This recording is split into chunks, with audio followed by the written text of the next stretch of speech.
అవతల అవతల వచ్చి పాత్రికేయ మిత్రులకు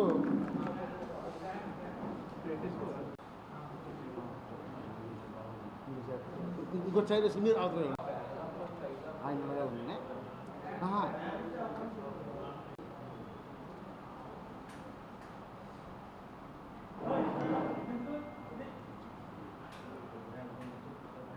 సిపిఐ రాష్ట్ర కార్యదర్శి మాజీ శాసనసభ్యుత్వం మన రాజమండ్రి రావడం జరిగింది.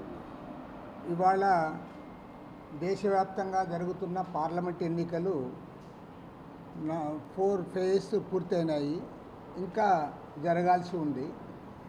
ఏది ఏమైనా సరే జూన్ 4వ తేదీ వరకు మనం అందరం కూడా ఫలితాల కోసం ఆసక్తిగా ఎదురు చూస్తూ ఉన్నాం. మరి దురదృష్టం ఏమంటే దేశవ్యాప్తంగా 143 కోట్ల జనాభాకు ప్రధానమంత్రిగా ఉన్నటువంటి నరేంద్ర మోడీ గారు ఆయన చేస్తున్న ప్రసంగాలు, ఇస్తున్న ప్రకటనలు చూస్తూ ఉంటే అసలు మన దేశం ఎటువైపు పోతుంది, ప్రపంచవ్యాప్తంగా మన దేశానికి ఉన్న గౌరవ ప్రతిష్టలు ఏ రకంగా మంట గలుస్తున్నాయని మేధావులందరూ కూడా ఆందోళన చెందుతూ ఉన్నారు. ఎందుకంటే నరేంద్ర మోడీ గారు ఈ 10 ఏళ్ల కాలంలో ఏనాడు కూడా ప్రజాస్వామ్య విలువలు పాటించలేదు. ఆయన పాటించలేదు అనేదానికి అతిపెద్ద ఉదాహరణ ఏమంటే అటు పార్లమెంట్లో కానీ ఇటు అసెంబ్లీలో కానీ క్వశ్చన్ అవర్ అనేది దానికి ఆత్మ లాంటిది. ఇక్కడ ఎమ్మెల్యేలు, అక్కడ ఎంపీలు క్వశ్చన్ అవర్ని సద్వినియోగం చేసుకోవడం జరుగుతుంది. కానీ ఈ 10 ఏళ్ల కాలంలో Narendra Modi as prime minister ఏ ఒక్కనాడు కూడా క్వశ్చన్కి ఆన్సర్ చేయలేదు. Not even once. ఒక్క సందర్భంలో కూడా ప్రధాని నరేంద్ర మోడీ సభ్యుల ప్రశ్నలకు ఆన్సర్ చేయలేదు. నంబర్ 2, ఏ రాజకీయ పార్టీ నాయకుడైనా, ప్రభుత్వ అధినేత అయినా ప్రెస్ కాన్ఫరెన్స్ పెట్టడం, మీట్ ద ప్రెస్కి అటెండ్ కావడం, తద్వారా తమ అభిప్రాయాలు చెప్పడం అనేది ఆనవాయితీ. కానీ ఈ 10 ఏళ్ల కాలంలో నరేంద్ర మోడీ ఒక్క ప్రెస్ కాన్ఫరెన్స్ కూడా కండక్ట్ చేయలే. ఢిల్లీలో కానీ లేదా వేరే ప్రాంతాల్లో కానీ ఎక్కడ కూడా ఒక్క ప్రెస్ కాన్ఫరెన్స్ కూడా ఆయన పెట్టిన పాపాన పోలే. దీనికంటే ముఖ్యంగా పార్లమెంట్లో ఏమంటే ఒక ఆనవాయితీ, సహజంగా లోక్సభలో సభ్యులందరూ కలిసి స్పీకర్ని ఎన్నుకుంటారు, అదేవిధంగా డిప్యూటీ స్పీకర్ని కూడా ఎన్నుకుంటారు. కానీ ఒక సాంప్రదాయం ఏమంటే డిప్యూటీ స్పీకర్గా ప్రతిపక్షానికి చెందిన వారు ఉంటారు. ప్రతిపక్షం అంటే ఇప్పుడు మెయిన్ ప్రతిపక్షం కాంగ్రెస్ కాబట్టి కాంగ్రెస్కు చెందిన లీడరు డిప్యూటీ స్పీకర్గా ఉంటాడు. కానీ ఇవాళ డిప్యూటీ స్పీకర్ కూడా లేకుండా చేశాడు. ఎందుకంటే ప్రతిపక్ష కాంగ్రెస్ పార్టీకి చెందిన నాయకుడు డిప్యూటీ స్పీకర్ అవుతాడనే ఒక దురుద్దేశంతో డిప్యూటీ స్పీకర్ కాకుండా ఆ పోస్ట్ అట్లా ఖాళీ పెడతా వచ్చాడు. కాబట్టి ఈయనకి ఏమాత్రం కూడా ప్రజాస్వామ్యం మీద నమ్మకం లేదు. చివరికి బిల్లులపైన చర్చ జరిగినప్పుడు సహజంగా స్టాండింగ్ కమిటీకి రికమెండ్ చేయడం అనేది ఆనవాయితీ. ఎందుకంటే స్టాండింగ్ కమిటీలో కొద్దిమంది సభ్యులతో ఏర్పాటు అవుతుంది కాబట్టి అక్కడ దాన్ని లోతుగా పరిశీలన చేయడానికి, చర్చించడానికి, అవసరమైన మార్పులు చేయడానికి అవకాశం ఉంటుంది. కానీ ఈయన బిల్లులు కూడా స్టాండింగ్ కమిటీకి పంపడు. తర్వాత బిల్లులు కూడా ఆదరాబాదరాగా ప్రతిపక్ష పార్టీల వాళ్ళందరూ కూడా సస్పెండ్ చేసి బయటకు పంపించి ఆ బిల్లులన్నీ కూడా పాస్ చేసుకోవడం అనేది ఒక ఇదిగా ఆయన తీసుకొని వస్తూ ఉన్నాడు. ఇప్పుడు దీనికి పరాకాష్ట ఏమంటే ఎన్నికల్లో ఏ ప్రధాని కూడా మన భారతదేశానికి స్వతంత్రం వచ్చిన తర్వాత ఎంతమందో ప్రధానమంత్రులు అయ్యారు. అందులో భారతీయ జనతా పార్టీకి చెందిన అటల్ బిహారీ వాజ్పేయి గారు కూడా ప్రైమ్ మినిస్టర్గా పనిచేశారు. కానీ ఏనాడు కూడా ఏ ప్రధానమంత్రి కూడా ఓపెన్గా కులం పైన లేదా మతం పైన మాట్లాడలేదు. ఈయన మతాన్ని ఓపెన్గా రెచ్చగొడతా ఉన్నాడు. మన రాజస్థాన్లో పోయి చెప్పాడు, అసలు ఇప్పుడు ఆయన ముస్లింలకు వ్యతిరేకంగా హిందువులను రెచ్చగొట్టడానికి మీ ప్రాపర్టీస్ అన్నీ కూడా లాక్కుంటారు, ముస్లింలకు పంచిపెడతారు, మీ మంగళసూత్రాలు లాక్కుని పంచిపెడతారు, తర్వాత ఎస్సీ ఎస్టీ బీసీ రిజర్వేషన్లు అవి కూడా ముస్లింలకే కట్టబెడతారు. ఇప్పుడు ఏ స్థాయికి పోయినాడంటే నిన్న ఎక్కడో మాట్లాడుతూ అసలు వారు కాంగ్రెస్ అధికారంలోకి వస్తే రామాలయాన్ని కూల్చేస్తాడు, మళ్ళీ టెంట్లో పోయి రాముని విగ్రహం పెట్టుకోవాలని, ఇవాళ దేవాలయాలు బుల్డోజర్స్తో కూలుస్తారనే ఒక దుష్ప్రచారానికి దిగజారాడు. ఇది సమంజసమా? అందరూ కూడా ఆలోచించమని కోరుతా ఉన్నాం.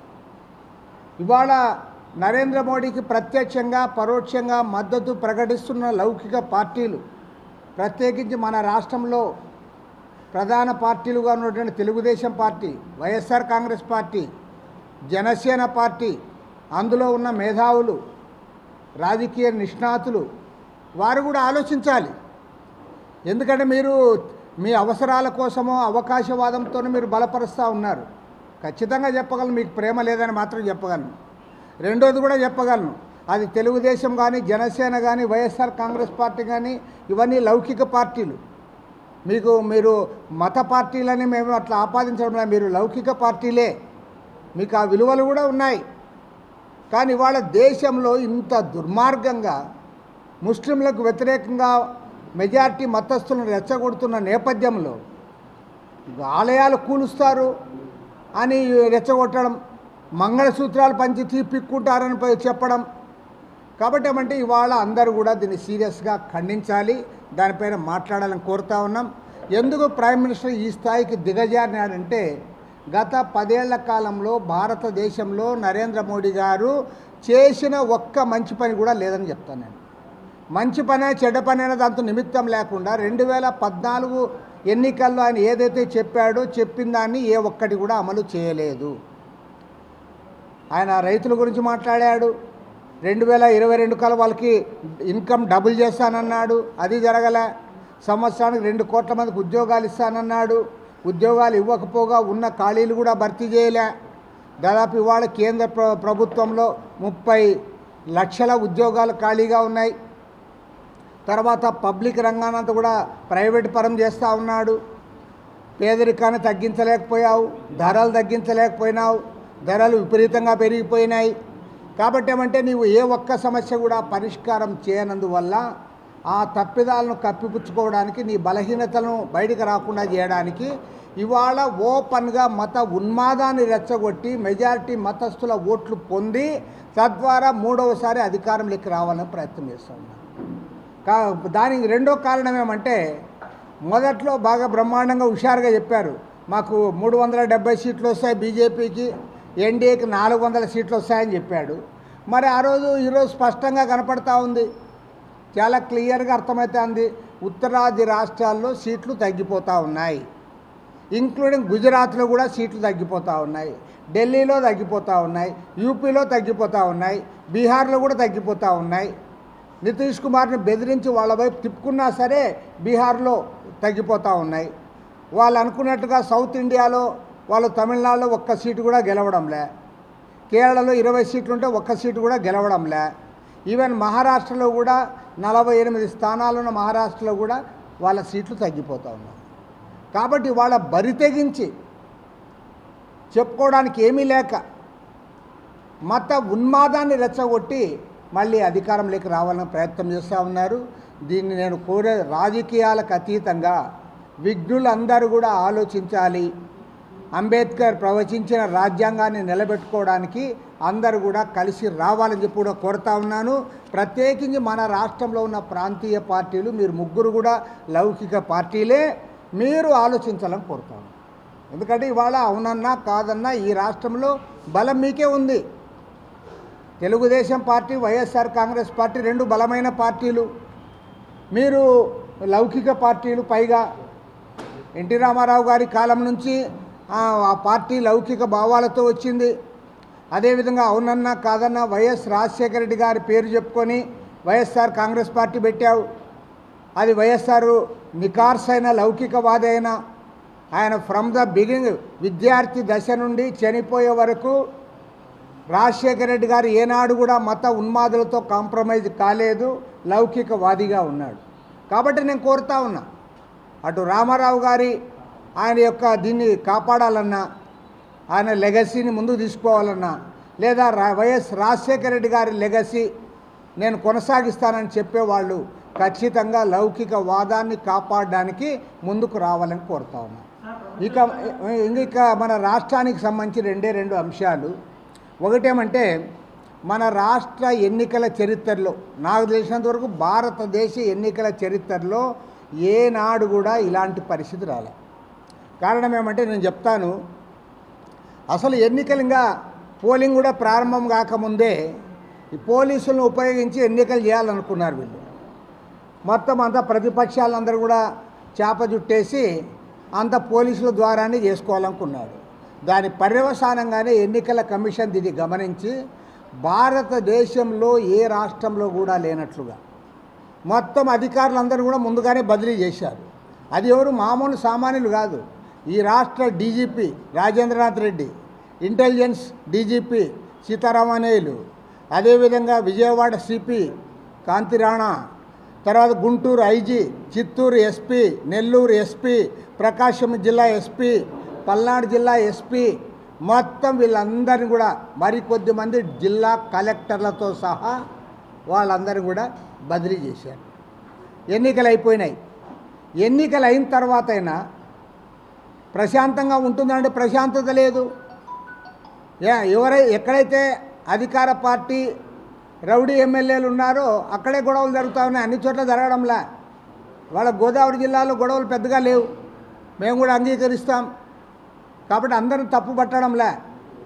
ఎక్కడ పల్నాడు జిల్లాలో పిన్నెల్లి రామకృష్ణారెడ్డి, అదేవిధంగా చంద్రగిరిలో చెవిరెడ్డి భాస్కర్ రెడ్డి, తాడిపత్రిలో వారు, అక్కడ మాత్రమే ఇవాళ గొడవలు జరుగుతూ ఉన్నాయి. చివరికి చంద్రబాబు చంద్రగిరి నియోజకవర్గంలో అభ్యర్థిపైనే హత్యా ప్రయత్నం చేశారు. అభ్యర్థిపైన నిజంగా ఆయన చెప్పాడు, నాకు గన్మెన్ వీళ్ళు అదేవిధంగా వీళ్ళు లేకపోతే అసలు నన్ను చంపేసి ఉండేవాళ్ళని. పులిపర్తి నాని ఆయనని అసలు హాస్పిటల్లో అసలు నిజంగా ప్రాణాపాయంలో ఆయన ఫైర్ చేశాడు కాబట్టి గన్మెన్ కాపాడబడ్డాడు. అదే మీరు అసలు ఏమనుకుంటా ఉన్నారు? తర్వాత ఎన్నికల తర్వాత కూడా 11 మంది సబార్డినేట్ ఆఫీసర్స్ని సస్పెండ్ చేశారు. సబార్డినేట్ ఆఫీసర్స్ 11 మంది, డిఎస్పీలు, సిఐలు, ఎస్ఐలు, వీళ్ళందరూ కూడా సస్పెండ్ చేసే పరిస్థితి. భారతదేశ ఎన్నికల చరిత్రలో ఒక రాష్ట్రంలో ఇంత అధ్వానంగా ఎక్కడా జరగలే. దీనికి ప్రధానమైన కారణం ఏమంటే పోలీసు ఐపీఎస్ అని ఎవరైతే పెట్టుకున్నారో వాళ్ళందరూ కూడా సిగ్గుతో తలదించుకోవాలని డిమాండ్ చేస్తారు. మీరు సిగ్గుపడాలి.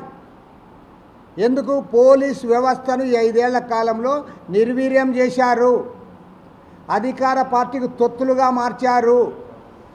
దాని పర్యవసానంగానే ఇవాళ భారతదేశంలో ఉన్న ఏ రాష్ట్రంలో కూడా జరగనట్లుగా ఈ రాష్ట్రంలో మీరందరూ కూడా బదిలీ అయిపోయారు. రెండోది ఇప్పుడు సస్పెండ్ అవుతూ ఉన్నారు. ఇంతకంటే ఘోరమైన విషయం ఇంకోటి ఉందా అని నేను అడుగుతా ఉన్నా. ఏ స్టేట్లోనూ ఇట్లా జరిగిందే అని కూడా అడుగుతా ఉన్నా. పోనీ ఇప్పుడు కాదు, గతంలో జరిగిందే అని కూడా అడుగుతా ఉన్నా. కాబట్టి ఏమంటే దీనిపైన సమగ్రమైన ఎంక్వైరీ జరపాలి. ఇక మూడో ముఖ్యమైన అంశము, గోదావరి నది ఒడ్డున ఉన్నాం కాబట్టి ఇక్కడ ఇసుక దానిపైన ఈ గవర్నమెంట్ వచ్చినప్పటి నుంచి కూడా దోపిడీ జరుగుతోంది. మొత్తం ఇసుక పాలసీ మారుస్తామంటే ఏదో ప్రజలకు అందుబాటులోకి తెస్తారనుకున్నాం. మొత్తం లక్షలాది మంది భవన నిర్మాణ కార్మికుల పొట్టను కొట్టారు, దోచుకున్నారు, ఇంకా దోచుకుంటూ ఉన్నారు. కనీసం పోలింగ్ అయిపోయిన తర్వాత సుప్రీంకోర్టు చెప్పింది, ఇప్పుడు దాన్ని ఆపుతూ ఉన్నారు.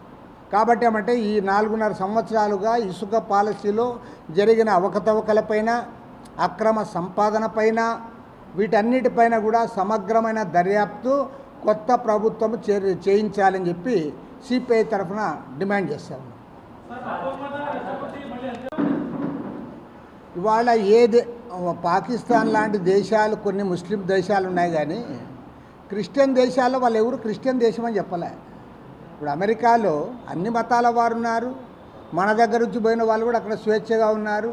నేను కూడా 2 సార్లు అమెరికాలో పోయినా, అక్కడ ఎక్కడా ఇది లేదు. ఏ ప్రెసిడెంట్ కానీ ఇంకొకరు కానీ ఒక మతాన్ని పైకెక్కి ఆడ మాట్లాడే పరిస్థితి లేదు. అదే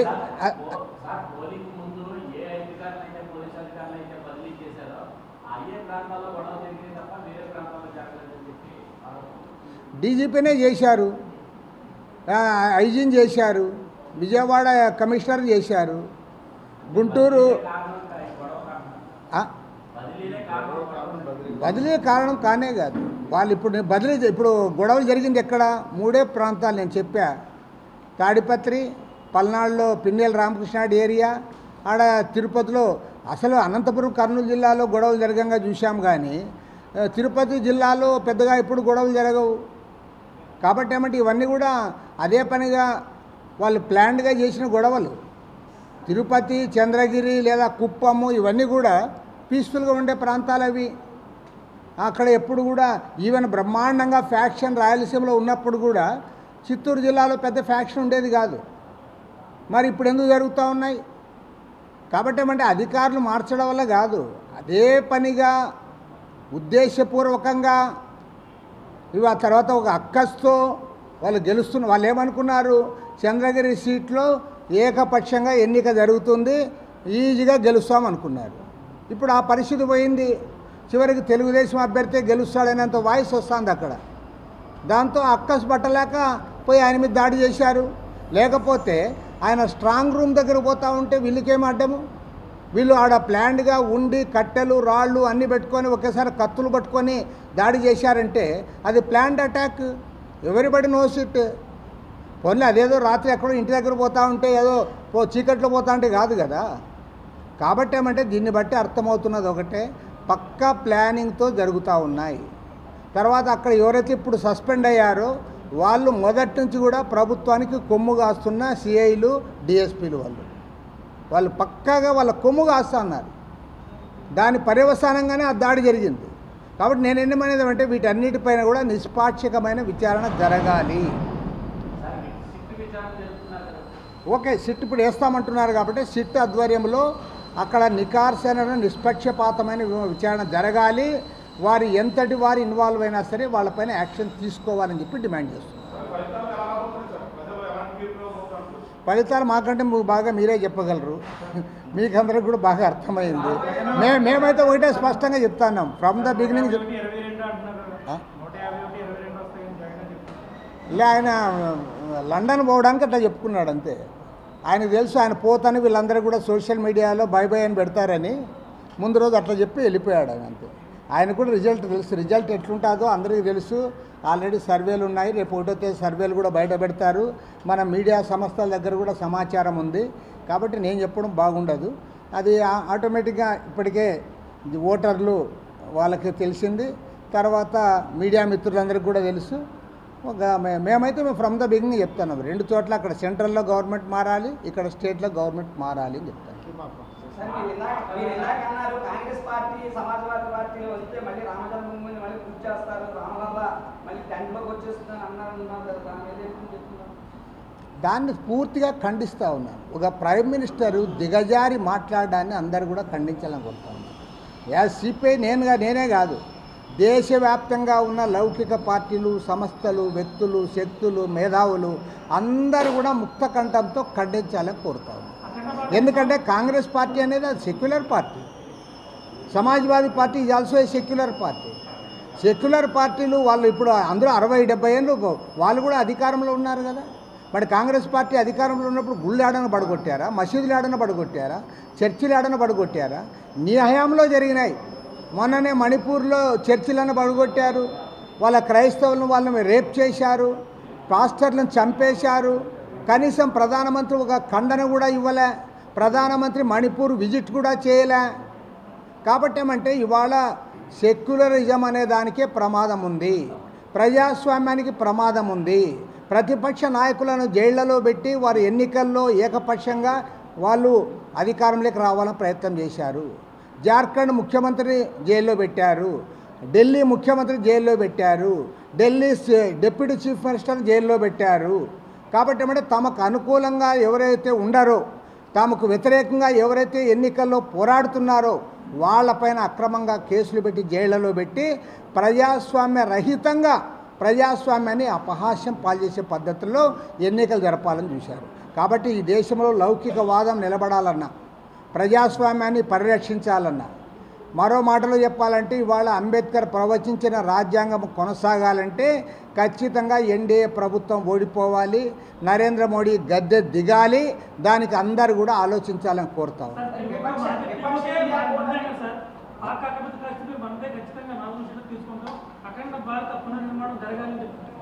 సమస్య లేదు, జరగదు.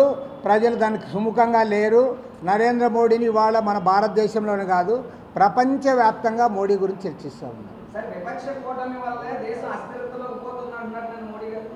అదే విపక్ష కూటమి వల్ల పోతా 10 ఏళ్ళుగా నీవు అధికారంలో ఉన్నావు కదా, నువ్వు చేసిందేమో చెప్పమని అడిగితే చెప్పడానికి ఏమీ లేక మతాన్ని పెట్టుకొని ఊగులాడుతూ ఉన్నావు. దీన్ని బట్టి అర్థమవుతా ఉంది నీవు చేసిన మంచి పని ఎక్కడైనా ఒక్క మీటింగ్లో ఎడన్నా మాట్లాడావా? అయ్యా నేను పలానా వరకు పేదరికాన్ని తగ్గించాను, లేదా పలానా వాళ్ళకు ఉద్యోగాలు ఇచ్చాను, పలానా దగ్గర ధరలు తగ్గించాను, లేదా ఇల్లు కట్టాను. నువ్వేమి లేదు, నువ్వేమి ఒక ప్రాజెక్టు కట్టలేకపోయావు. జాతీయ ప్రాజెక్టుగా ప్రకటించిన పోలవరం ప్రాజెక్టు 10 ఏళ్లలో కూడా నువ్వు కట్టలేకపోయినావు. కాబట్టి ఏమంటే నువ్వు చేసింది ఏమీ లేక, చెప్పుకోవడానికి ఏమీ లేక ఇవాళ ఏం చేస్తున్నావంటే అవుట్ రైట్గా మత అజెండా పట్టుకున్నావు, కమ్యూనల్ అజెండాతో నువ్వు ముందుకు పోతా ఉన్నావు. సార్, ఏపీలో 27 మంది అధికారులపై వేటు పడినప్పటికీ కూడా ఇప్పటికీ అధికార పక్షానికి సహకరిస్తున్నారు. కౌంటింగ్ ప్రక్రియ ప్రశాంతంగా జరిగేలాగా ఎన్నికలు విభాగం కౌంటింగ్ ప్రక్రియ ప్రశాంతంగా జరుగుతుంది. ఎన్నికల సంఘం చాలా సీరియస్గా తీసుకుంది. కేంద్ర ఎన్నికల సంఘము తర్వాత ఎక్కడైతే ఇలాంటి తగాదాలు ఉండే ప్రాంతాలు ఉన్నాయో ఆ ప్రాంతాల్లో వాళ్ళ సెక్యూరిటీ కూడా పెంచుతూ ఉన్నారు. కాబట్టి ఏం భయం లేదు. ఖచ్చితంగా ఎన్నికల కౌంటింగ్ అనేది ప్రశాంతంగా జరుగుతుంది.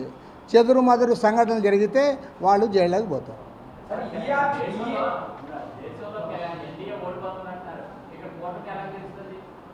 ఎక్కడ? ఓకే, ఇది ఆంధ్ర రాష్ట్రంలో బ్రదర్ చాలా మంచి క్వశ్చను. దీనికి నా సూటి సమాధానం ఒకటే. ఆంధ్ర రాష్ట్రంలో దురదృష్టం ఏమంటే ప్రధానమైన రాజకీయ పార్టీలు, ప్రధానమైన ప్రింట్ మీడియా, ప్రధానమైన ఎలక్ట్రానిక్ మీడియా అందరూ కూడా లోక్సభ ఎన్నికల గురించి ఇక్కడ చర్చ పెట్టలేదు. సింగిల్ అజెండా పెట్టుకున్నారు, జగన్మోహన్ రెడ్డి ఉండాలన్నా జగన్మోహన్ రెడ్డి పోవాలని. కాబట్టి దీని చుట్టే తిప్పారు. కాబట్టి ఇక్కడ గెలుపు అనేది అది ఒక జగన్మోహన్ రెడ్డి వ్యతిరేక ఓటుతో వాళ్ళు గెలుస్తున్నదే తప్ప బీజేపీకి అనుకూలంగా గెలుస్తున్నది కాదు. ఈవెన్ రాజమండ్రిలో పురంధరేశ్వరి ఒకవేళ గెలిచినా అది కూడా బీజేపీ గెలుపు కాదు, ఈ ప్రభుత్వానికి వ్యతిరేక ఓటు ద్వారా గెలిచేది. ఓకే, అది ఇంకా వాళ్ళు చెప్పుకుంటారు. Thank you brother. ధన్యవాదాలు.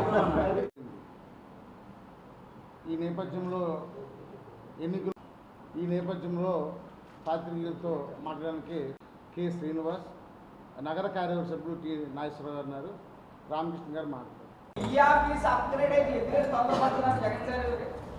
ఈ ఆఫీస్